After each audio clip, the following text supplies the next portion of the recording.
Now. All right. So, welcome tonight to our webinar all about collaborative decision making on your farm. Typically, at these webinars, I begin with a little bit of a presentation of my own about the given topic, but we actually have three guest speakers. Typically, we only have one or two tonight. And so, I am not going to do that. I'm going to speak a lot less tonight, which I'm actually pretty excited about. I'm just going to give a brief spiel about Oregon Farm Corps, who we are and what we do, and then I'm going to pass it over to our guest speakers because they are the ones who have been practicing different alternative forms of decision making on their farms. And I'm excited to hear from them about how that works on their farm, how it works in the big picture, why they came to that, how it works day to day, etc. All right, so here's our agenda tonight. I'm going to yap for about 5 minutes, and then each of our guest speakers is going to have about 10 to 12 minutes to speak, and then we are going to do a Q&A. If while they're speaking you have questions, I invite you to put them in the chat, and I will hold them in order to call out at the end. Or you can wait till after we're done in the formal Q&A session, but if you feel like you have one you really want answered and you want me to sort of hold that spot for you, please feel free to drop it in the chat. And that's it. Very straightforward agenda for tonight. Something that I've been adding to these webinars recently that I did at the beginning and stopped for a little bit and wanted to bring back was just an acknowledgement of collaboration as a cultural practice. That these ideas, although they are beginning to be more popular in new and beginning farmer spaces in the US, are not new and not novel. Collaboration, cooperation, decentralized leadership, that's been central to cultures outside of the West for centuries. Especially when we think about farm cooperatives, so much of the wisdom and the knowledge and the culture of that was born out of Black farm communities in America. And so, as we explore different ways of integrating these alternative ways of thinking into our own practices, I just always feel that it's important to acknowledge and recognize the deep cultural origins of interdependence and collaboration. And then the last thing that I like to talk about whenever we do these webinars is what the collaborative farming program at Oregon Farm Corps is. Um, so we've had this program now for 2.5 years. I've been in this position now for 2.5 years, and we do lots of different things in the world of collaborative farming. We provide networking and educational opportunities for farmers. So we hold webinars like these. We do in-person networking events across the state. Our next one is coming up in January in Corvallis, the exact date TBD, but you will, I'm sure, see me promoting that all over the place. We'll also be having one in the Portland area sometime in the next late fall, early spring. We build resources. We have an incredible resource library on our website. I will be dropping links to all of this in the chat. We collect different case studies. We have a fun little interactive quiz that you can take on our website that helps match you to different forms of collaborative farming that might be a good fit for you and your farm. I try my best to curate these two resources that are the most accessible and digestible to a busy farmer. I'm a farmer myself, I get it. So there's a lot of podcasts, there's a lot of bite-sized guides on there. I really tried to hone it into the things that I think will be most useful for you. And then our newest branch of programming is our collaborative farming consulting program. And we are accepting folks to this program on a rolling basis. And it is working one-on-one with me, with Oregon Farm Corps, and with our robust network of partner organizations to help launch your collaborative farming project. So if you are at a spot where you have found potential or you know people that you want to collaborate with, you have an idea of what you want to do, but you need some one-on-one technical assistance to actually incorporate the business or form the collaborative, form the collective. That would be the perfect fit for this program. So you'd work with us one-on-one. We would help you draft up all the things that you need. We have partnered and we have received funding to partner with a lawyer and an accountant to help get these things off the ground for you too. So you would get those resources for free. We have other partner organizations with expertise in various different areas that we can refer you to and work with you to really help get your project from the idea stage to the incorporation and launch stage. And so if that sounds like you or someone you know, we invite you to apply or reach out to see if it might be a good fit for you. And again, I will be sharing a link to that later. It is probably the most exciting branch of our programming to me because it feels really incredible to get to help farmers take things from that idea stage to fruition. Yes, it is. I should have said that. Thank you. It is a program for Oregon only, unfortunately. All right. If you need to contact me, if you'd like to contact me, there's my email. I will be dropping lots of other links, and I welcome you to reach out. And at this point, I am going to stop sharing my screen. And Beth of Goodfoot Farm has agreed to be our first guest speaker tonight, which I so appreciate you taking the reins on that. And so I am going to go ahead and pass it off to you, Beth. All right. Thank you, Madeline. Yeah, actually, although now you have to remind me how to share my screen because All I good. At don't the do this bottom, very there's a green often. arrow that says share. There it is. Okay, you got it. Okay.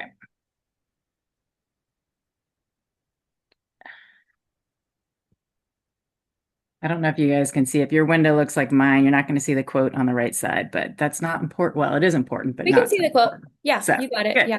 All right. Thanks, Madeline, for the nice welcome. And thanks for doing this, actually, inviting me, because it's certainly something I feel passionate about and is something that I work hard at, I would say, within my own farming practice. So it's really gratifying to share it because I've found these practices to be personally rewarding for me. So, a little bit about our farm. We have Goodfoot Farm here in Benton County on the western side of the state. We are just outside of Corvallis, about half an hour up against the coastal foothills of the Coast Range here. We've been in what I would call kind of full-time, full production for about 12 years, 12 or 14 years. We are a small farm. We have 2 acres in annual vegetables, an acre and a half of blueberries, half acre tree fruit. So we do grow a little bit of everything. And then we take it to market pretty much year round. We are certified biodynamic and certified organic. And and then our crew will vary from about one to five, including myself, and then just depending on the time of year. So we do have what I would say a traditional. I mean, our farm is a traditional farm in the sense of labor structure, and that there's a farm owner and farm workers. All right. So, and that's kind of how things have happened. And over as I was developing the farm within that kind of traditional farm model, I recognized that I personally had difficulties with what I would call traditional hierarchical labor structures within farming systems. With where farmers were considered like were usually the farm owners, and farm workers were the people who worked on the farm. Uh, because I found myself in this interesting position where really I identify as a farm worker, and yet I owned a farm. So what was I? So I started calling myself a farmer worker, actually, and started to look more deeply into what I felt to be this tension around the farmer and farm worker relationship. And then a lot of this came out of um, my work in biodynamics, actually, as a method of agriculture, and then the biodynamic approach in terms of the expression of the farm organism, the expression of the farmers, the idea that we are here to realize the potential of the farm. And then coming out of, I would say, 2020 with the murder of George Floyd and kind of social justice movements and some focus on agricultural justice, food justice, I began to realize really that being a farmer and having an ecological practice also meant that I needed to have a social practice, and so I began to think about this idea of social stewardship, right? And so also at about this time, becoming aware of some different just great resources around these sorts of topics. So I will just share. a couple of resources that have been just kind of fundamental to my practice. This publication, Farming into the Future by Centering Farm Workers from Not Our Farm. And I think we have one of the folks associated with that publication with us, or from the farm from which one of the authors comes from, anyway. But that publication really uh, I mean, it really caused a shift in my way of thinking, which was super helpful. And then basically, what I was looking at as a farm owner was how to rethink think power structures on the farm with respect to authority and responsibilities. So I started looking into alternative management systems that would be considered like non-hierarchical. And so holacracy is basically a system of management that would be considered more of a flat hierarchy where you assign roles and responsibilities. So I started using that as a means to basically, give agency or authority to farm workers on the farm. And I will note, for those of you who are interested in starting actual collaborative farms or collective farms, I would advise looking at Tourne Sol in Canada as a, a cooperative farm. And I believe they're using holacracy as kind of a management tool for decision making and whatnot. So yeah, so kind of big picture of what was happening on our farm with respect to that, I was looking at because decision making it's a little bit tricky on a farm, right? Like where do the decisions happen? Not farming, in my opinion, is a fairly prescriptive system, right? We have a plan, we execute the plan, and hopefully we make enough money to feel good about that. And so the planning, there are decision makings that happen in the planning stage, but there's also, I started realizing, and largely due to this Farming into the Future by Centering Farm Workers, there's a multitude of small decisions that happen that really we could be rethinking how that happens in the farm place. So kind of generally in terms of kind of evening out authority within our workspace, I was looking at these roles and responsibilities based on holacracy, which I found to be just super useful, highly recommend it, and happy to follow up with folks who look into it and have questions because I think there's different ways to use it depending on the size of your farm and the kind of scales of or layers, I would say, of managers. We don't use that term on our farm, but yeah, there's a lot there. So in terms of this idea of collaborative decision making, we're looking at the farm, where can I look at decisions that could be made collaboratively, meaning everybody together, right? So I do want to admit, I also want to point out, even though I won't jump into it, but this goes back to the roles and responsibilities. Just as important as collaborative decision making was also figuring out ways to give people authority and agency in the sense that they could make their own decisions within the workplace, right? So there's kind of a dual thing there. It's not just collaborative decision making, but how does everybody on the farm have some agency where they can be making decisions? All right. But within the collaborative decision making that happens on our farm, just some specific examples would be around scheduling, right? Like I don't need to decide what the schedule is, except for some generalities, or at least I can communicate to the crew collectively what the farm needs in terms of scheduling, and then together we can decide what works for people in terms of what time are we going to start in the morning or end at the time in the day. When do we want to take our breaks? What do we want those breaks to look like? How do vacations happen? You know, for example, like I don't have people bring time off requests to me. I have them bring it to the group, to the crew, actually, because the expectation is it's going to affect everybody, right? We run a small crew. If someone takes a vacation, we're all filling in type of a thing. So that's a relatively easy place. I mean, that's low-hanging fruit, right? I mean, that's basically what I'm trying to get at. Another thing is benefits in the sense that, we'd always at the end of the year we'd get like go out for a farm meal, dinner kind of a thing, or I would buy snacks for the crew, or these things that require money And then I was like, oh, but I'm still making the decision around this expense, right? Like maybe this is a place where I could ask everybody to participate in this decision making because maybe they'd rather just have 20 bucks and buy their own snacks or their own cup of coffee or something like that. So starting to think about how can we make decisions around expenditures on the farm, so that I could pull the so-called employees, the farm workers, into some of those processes and make them a little more integrated into those financial decisions, right? Same thing with, equipment stipends, or basically, I was really trying to tease apart any place where we were making kind of small decisions around money. Could we shift that into a more of a collective decision-making process where all together? And then another area is what I would call some of these worker-centered practices, which has been a kind of an emerging and interesting tension for me over this past year, because we have implemented a number of worker-centered practices on the farm, and these practices take time. And we are a production farm. Time is money, so it is an expense line. It's embedded within our labor expense, which is, as I'm sure you can all imagine, is our largest expense.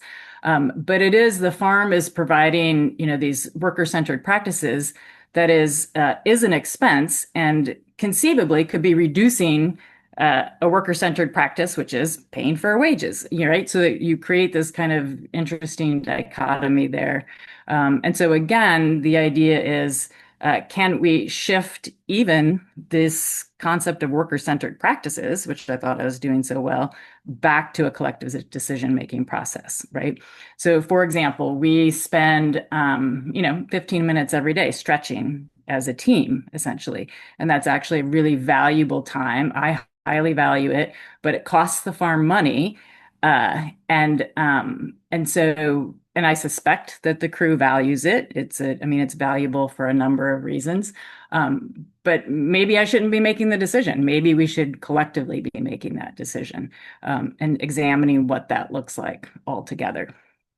Um, so, so for within, my model where it's the farmer and the farm worker, in a traditional sense, I've incorporated this kind of collaborative decision making kind of where I can, as much as possible, and around money, because we are a production farm. So if you're not a production farm, that focus kind of shifts. But for me, what it comes down to is, you know, power is decision making. Decisions take time. Time is money. All of these things are kind of interconnected. And so how do you come together kind of as a team to address them? And I think, really what it comes down to is figuring out, healthy communication, and a lot of transparency around these sorts of topics. So, um, hopefully I got the time right, and I'm gonna pass it. Uh, yeah. Um, So much. And if anyone that had, I'm sure there are folks wondering like specific to this. If you have any questions, feel free to drop them in the chat, save them for later. Um, all right. Howell or Judith, which one of you would like to go next? We didn't decide. I'm fine with going. All right, great. Let me pull up your slides for you. Okay. Although I feel like I really just want to ask Beth questions about how it works. That was so great.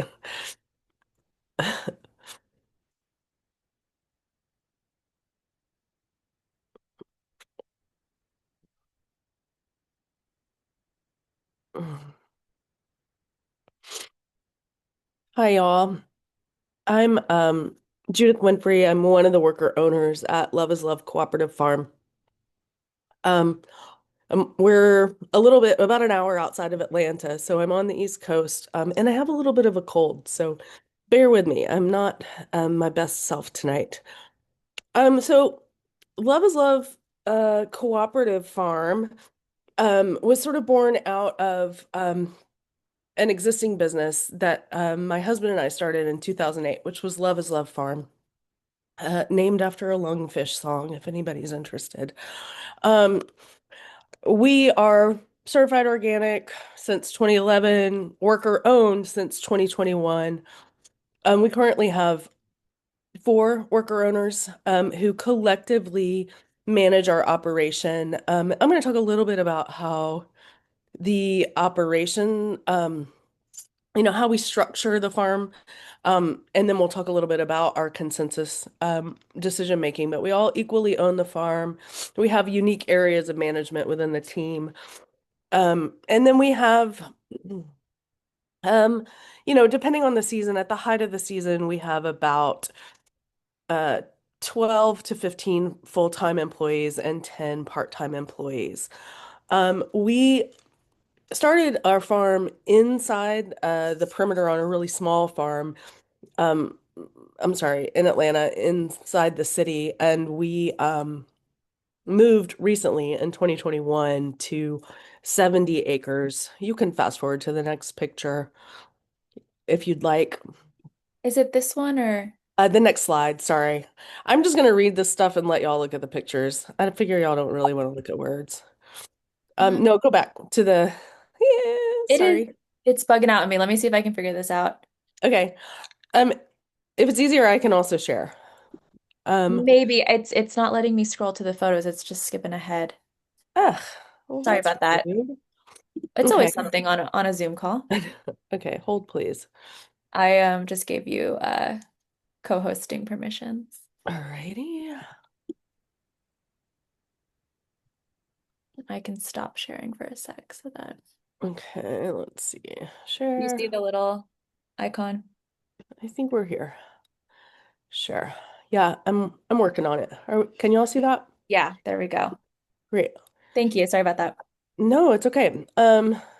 My plan is going to backfire, so I'm sorry you're going to have to look at slides with words, but I'll give you the nuts and bolts of the information. So, where are we?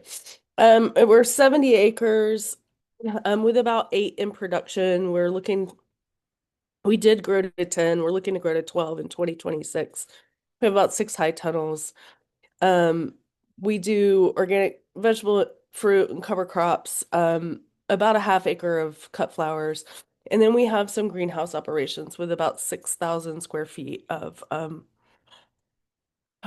greenhouse. We're not only certified organic, we're also a certified organic handler, which we do mostly for our CSA, and we're USDA GAP certified, and we're also Fair Food certified. We do have about next year we'll have hoping to have 5 H-2A visa employees. This is a photo of the 5 worker owners on the day that we call Certificate Day, because when we were starting the farm, we got both our building permit to use our barn and our organic certification on the same day. So every year on July 1st, we celebrate Certificate Day. Um, so I'm going to skip the transition to certified organic because it's not really relevant. The way that we do our work is each worker owner sort of has an area of responsibility, and then we have supporting team members in these areas of responsibility who are uh, assistant managers essentially, but they carry decision making and management responsibilities. And then we have a farm crew that sort of floats and works where we need. So the wash pack is one of the areas. I'm going to skip the nuts and bolts of the wash pack. Um, the next area is greenhouse. So we do a big plant sale in the spring and in the fall, and we also do certified organic seedlings for other farms. So um, the greenhouse is another area of responsibility for a specific worker owner. Field production is another area of a responsibility for a specific worker owner. This is Demetrius, one of the worker owners. This photo is kind of fun because it was during the eclipse. So they're out there planting and also enjoying their solarized glasses so they can see the eclipse. Um, so, and then we have harvest management as an area of responsibility, and that sort of dovetails with sales and marketing um, on our farm. We market about 60% of our business is to a CSA, and we do a market style CSA. So it's there's a fair amount of admin to We have four distribution sites that happen weekly, 34 weeks a year, um, and about 500 members across those distribution sites. We do about 20% of our work is wholesale, and then the other 20% is our plant sales. So, this is Monica, who is one of the worker owners, and she manages the greenhouse operations. And she works, oh, I'm going to admit someone. Hope that's okay. Um, she sort of works with Demetrius on the crop planning, and, preparing for the production and field management. Some of our team members, record keeping is a big area of responsibility, and it's definitely something that we handle collaboratively.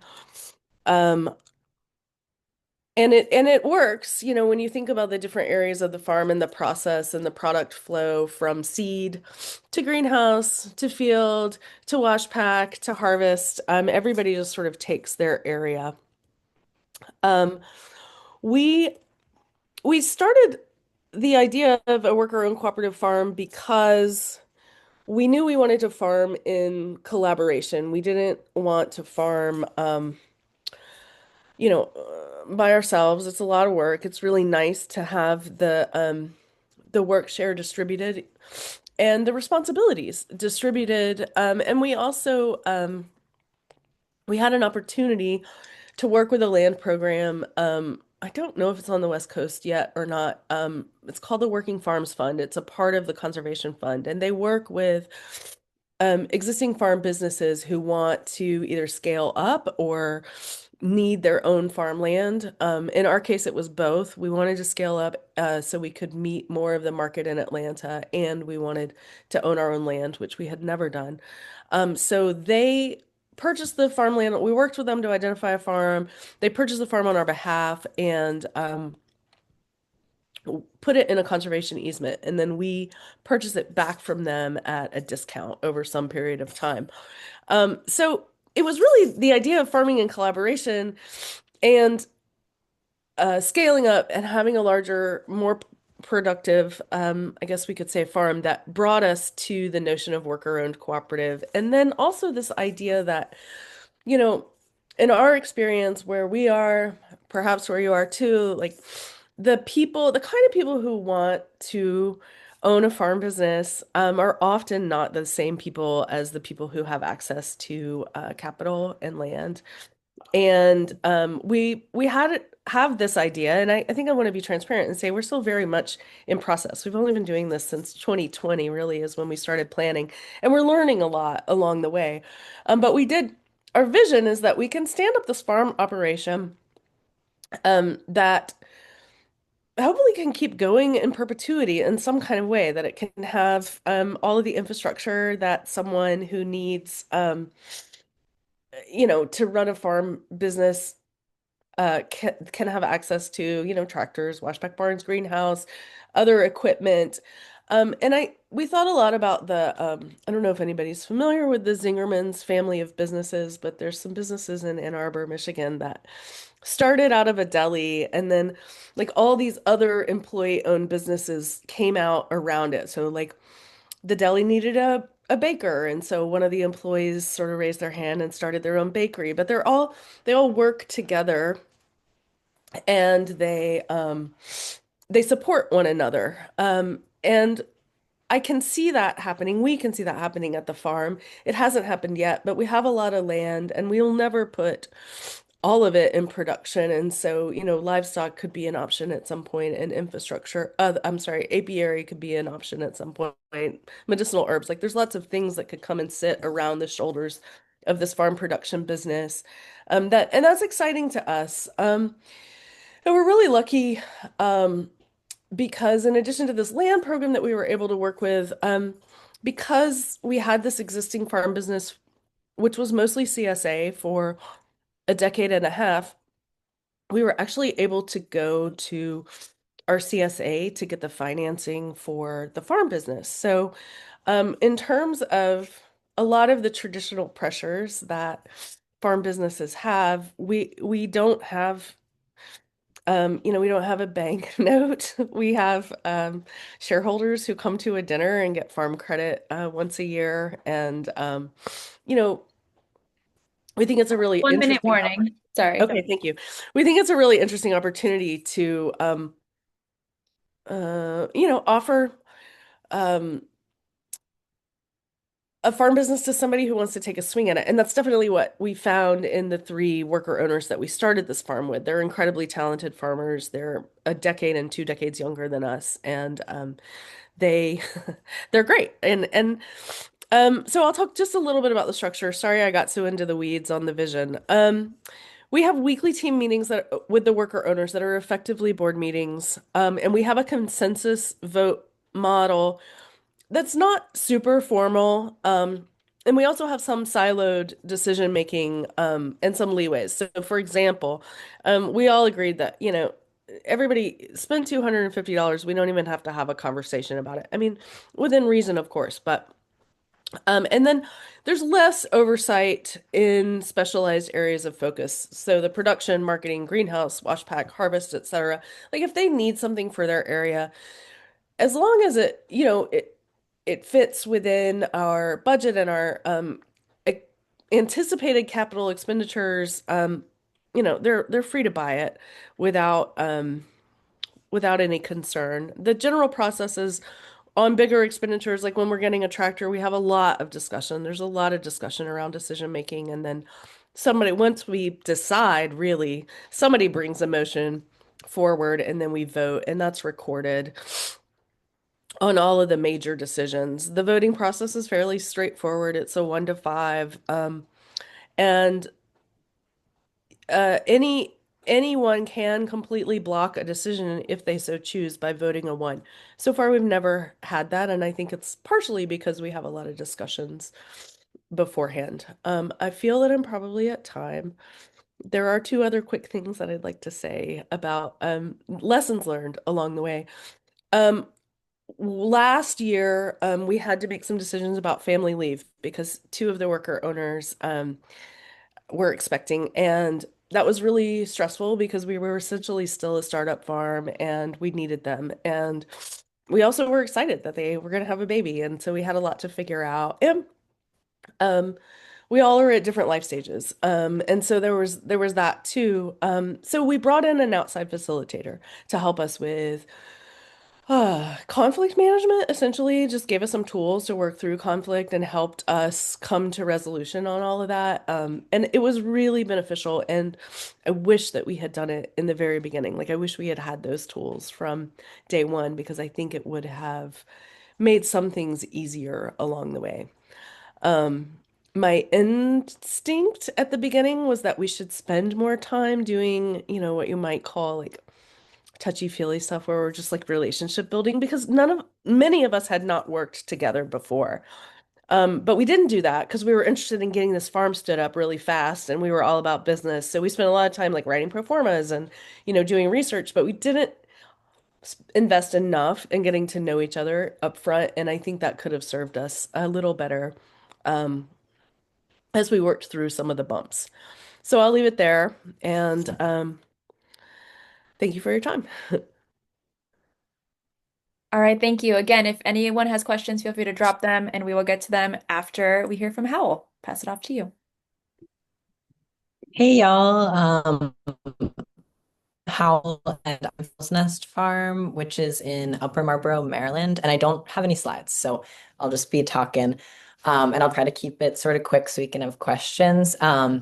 Owl's Nest is a certified naturally grown, diversified veggie farm. We have about 8 acres in production, and our like main season crew is about 10 folks.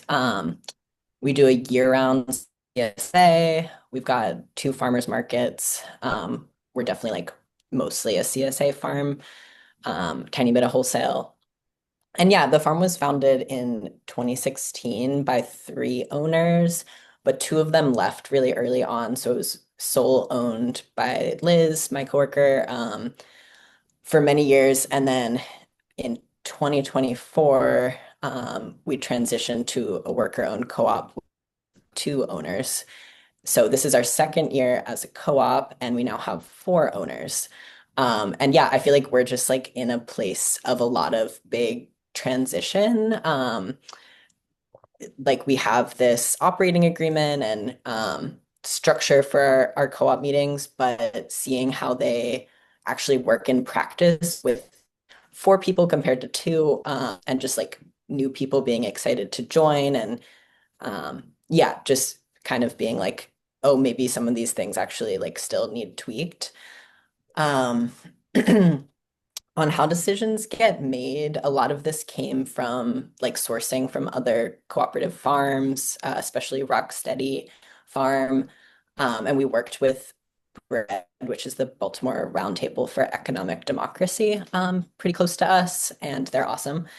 And we have like a decision-making matrix that breaks up decisions by like owner decisions, which are financial decisions, hiring, firing, like staffing related decisions, and anything to do with like the land and our lease. And then operator decisions, which are more about like the actual production, distribution channel changes, like what are we actually growing kind of stuff. Um, and we mostly make these decisions in meetings. So we have co-op meetings that we have been having once a month or like twice if there's overflow. And those are currently just kind of like to speak to what Judith, you were just talking about, facilitated by an outside facilitator because yeah, like I was saying, we're just like kind of like finding our footing. And it is really helpful to have like an outsider like help us keep to the structure that we've agreed on. Um, but yeah, next year we're hoping to shift to like a once a week meeting because these like meetings get really big.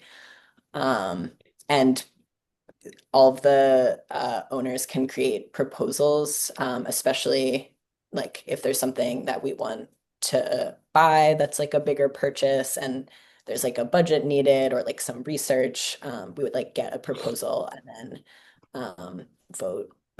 And there's like lots of discussion that happens before we reach a vote, but our voting is similarly by consensus. So everyone needs to be like on board for something to pass. But also there are many decisions that are just like able to be made by sort of like area managers, also similar to Love is Love. And also right now, all of our owners are also operators, which is something that could be different in the future, but just like isn't how it's worked out so far.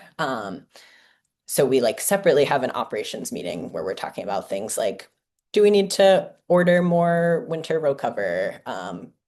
But it's the same people in the meetings.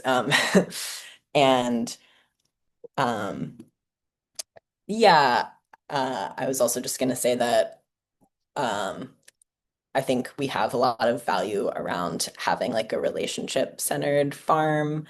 Um, and it's pretty important to us to have those who are most impacted by a decision have like the most say in it. And different people have different like areas of expertise. Um, and yeah, I was just recently in Good Work Institute's like democratizing work workshop the other day, and they were talking about this concept of like radical trust, of being like, I can just like trust that something's like within your area, so you've got it, and that's kind of like what we're aspiring to, but maybe we're not quite there yet. But yeah, lots of the like small day-to-day decisions, like for example, I manage our irrigation system. I wouldn't need to like get anyone's approval to like decide what to irrigate, but sometimes like the distribution manager might be like, oh, I really want those salad greens to be ready faster. Like maybe you could water them and that could like speed things up. So yeah, I'll leave it there.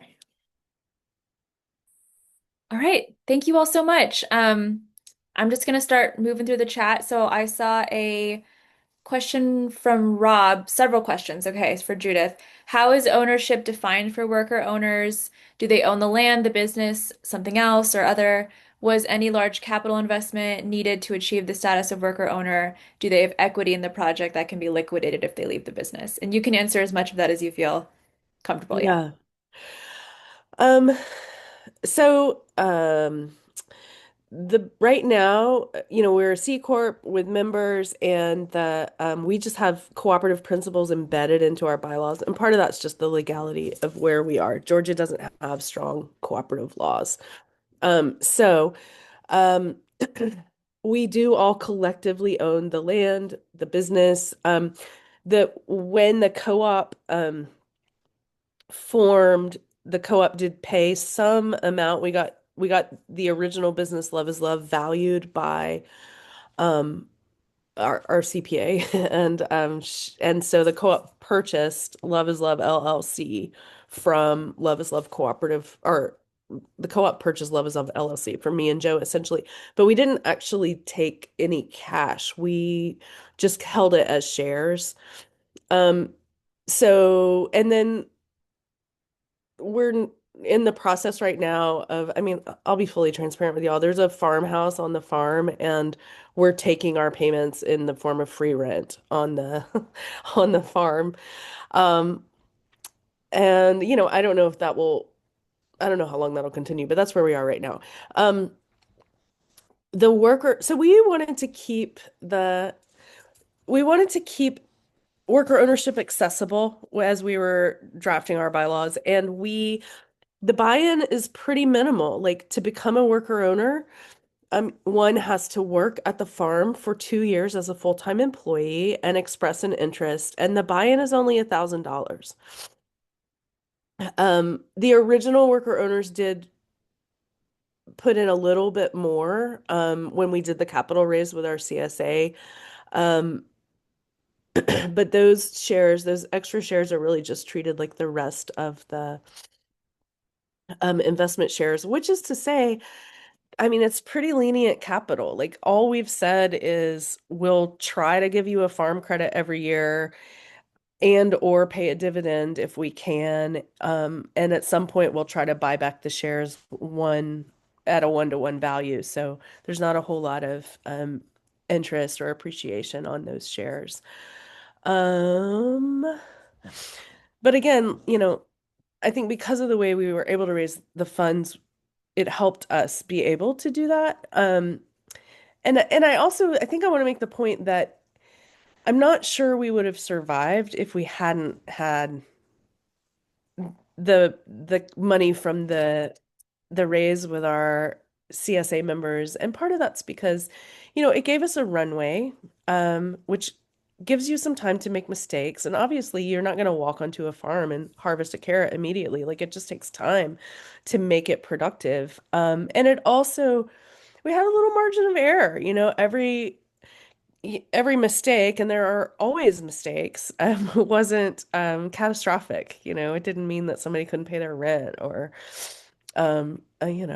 whatever.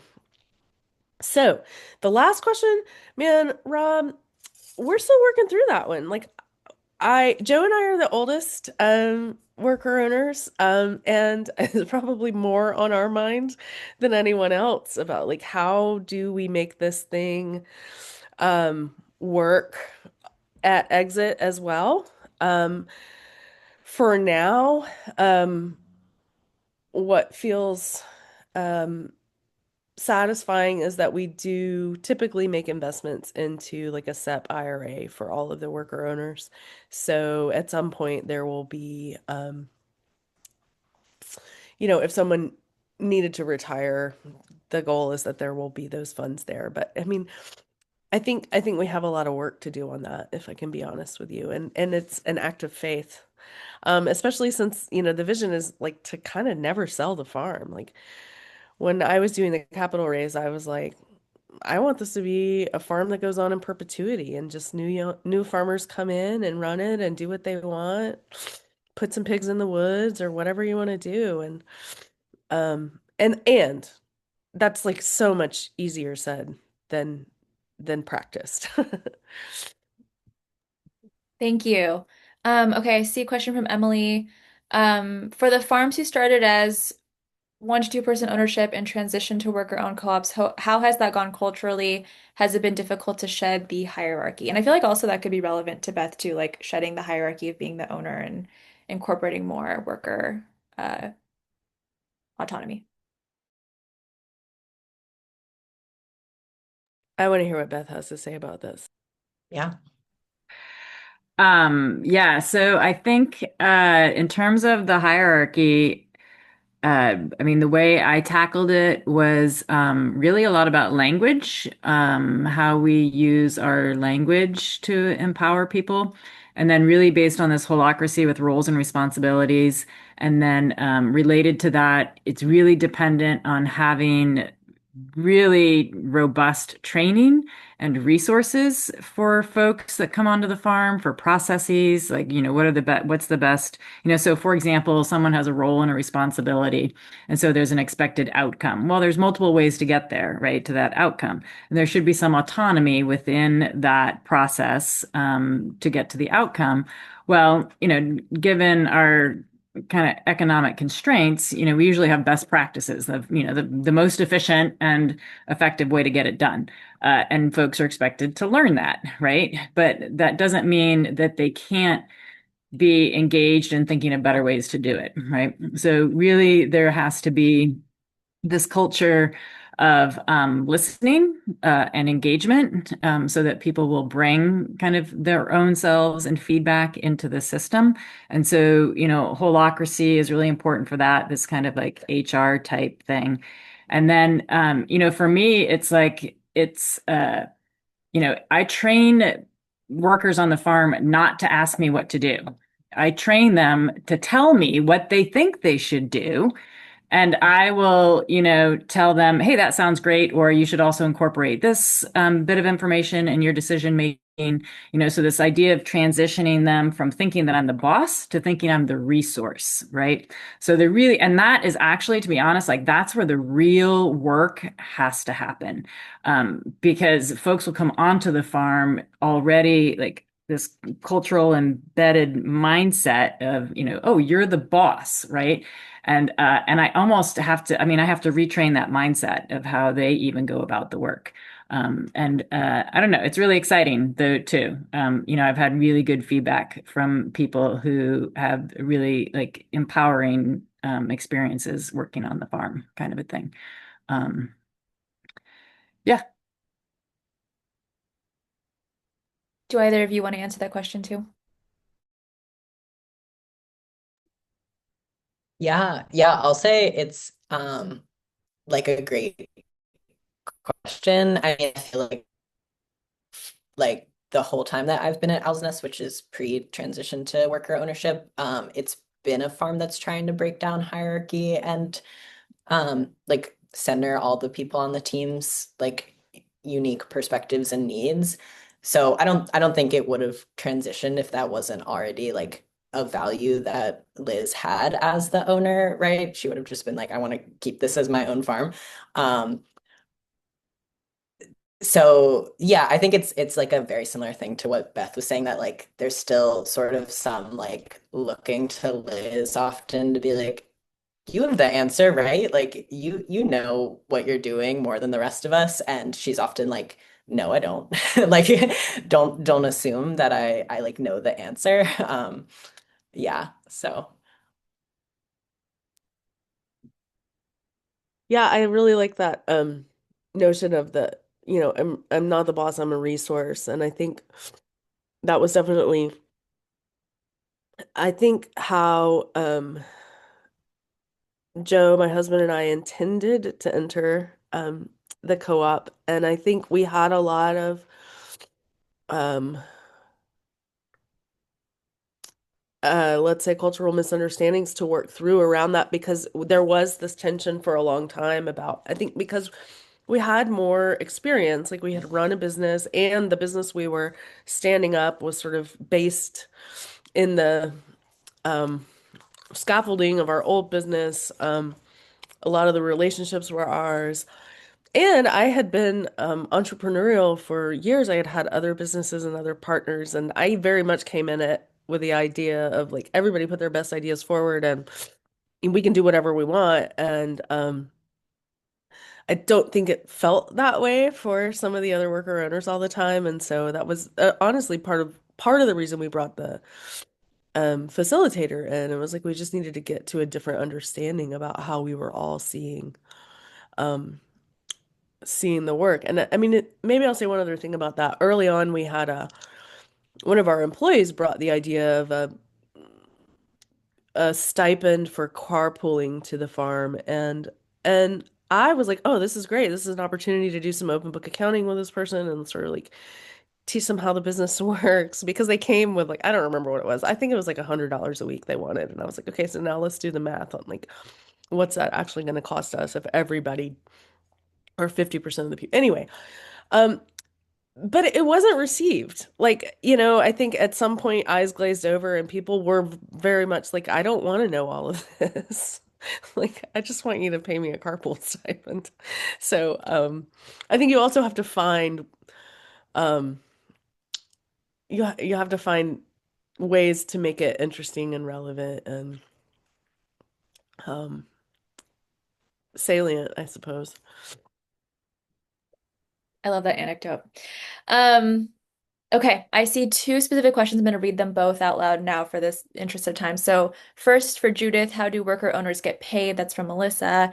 And then after that, Beth, could you share how the various roles on your farm are assigned across the team? I'll go fast. So we get a base salary. Um, Part of what we worked out during the family leave conversation was the fact that, people were going to work pretty um varied schedules after the baby arrived. And so we came up with a base salary that's like we assume 2,000 hours a year are worked. And then after that, if you work more than 2,000 hours a year, you get an hourly. You're not really paid the hourly wage, but it's sort of like a bonus for working more. So yeah, the roles on the farm, we break them into what I would call different production areas. But there are also a multitude of roles because any one person will carry several roles. The idea being if any one person is gone for the day, they might be holding three roles, and we're going to split those up and share them, right? So we don't have to replace a single person. But generally speaking, the areas on the farm would be the field production, the propagation house production, and the packing shed line, essentially. And then I tend to carry some of the other roles consistently, mostly due to the fact that we run a fairly small crew. And by the time someone, were to get enough experience on any one thing, it would take a whole season, right? So it's just not cost effective for me to have some people taking some roles. And so I'll also say, I have a great deal of interest in education. If I wasn't a farmer, I'd be a teacher, and I probably am both actually. And so, I participated with Rogue Farm Corps with their apprenticeship program. And so we have also designed this management system to train farmers. And so the idea is that folks are rotating roles over the course of the season.